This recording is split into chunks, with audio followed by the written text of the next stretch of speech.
அவங்க 2 பேரும் வந்து ரொம்ப அந்த கேரக்டருக்குள்ள ஒர்க் பண்ணி நிறையா எஃபர்ட் போட்டு அவங்க அந்த பிலீவபிலிட்டி கொண்டு வரணுன்றதுக்காக அவங்க நிறையா விஷயங்கள் ஒர்க் பண்ணாங்க. இன்ஃபேக்ட் அவங்களுக்கு நிறைய இடத்துல சில இடத்துக்குலாம் அந்த எமோஷன்ஸ் போயிட்டு உண்மைக்குமேலாம் ஒரு மாதிரி கை பதிஞ்சிரும் ஒரு இடத்துல.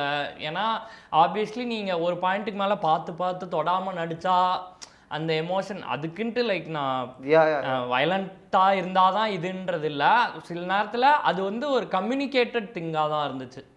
அது வந்து ஒரு மாதிரி ஒரு கான்வர்சேஷன் மூலமாக ஓகே எந்த அளவுக்கு புஷ் பண்ணலாம், எந்த அளவுக்கு இது போகலாங்கிறது அவங்க 2 பேருக்குள்ளே பேசி கான்வர்சேஷன் போயிட்டு அது வந்து ஒரு மீட்டராக அவங்க ஒர்க் பண்ணி எவ்வளோ தூரம் புஷ் பண்ணலாம். ஏன்னா நம்ம ஒரு தேர்ட் பர்சனாக அவங்க 2 பேரும் இன்வால்வ் ஆகும்போது நம்ம ரொம்ப போயிட்டு அழுத்தணும், அடிக்கணும், நமக்கு இது பண்ணணும் அப்படின்னு சொல்கிறது அது ஒரு சென்சிட்டிவாக இருக்காதுன்னு ஃபீல் பண்ணுறேன். அதனால அவங்க புரிஞ்சுக்கிட்டாங்க. ஆனால் இதோட இன்டென்சிட்டி என்ன, இந்த இடத்துல எப்படி நம்ம இன்டென்ஸாக இருந்தால் அது வந்து கன்வே ஆகும், என்ன சொல்ல வருது இந்த சீன்றதெல்லாம் அவங்க புரிஞ்சு அவங்க ஒர்க் பண்ணி அவங்க ஒரு இடத்துக்கு கொண்டு வந்ததுனால தான் அந்த விஷயங்கள்லாம் இனிமேல் இன்டென்ஸாக இருந்தது.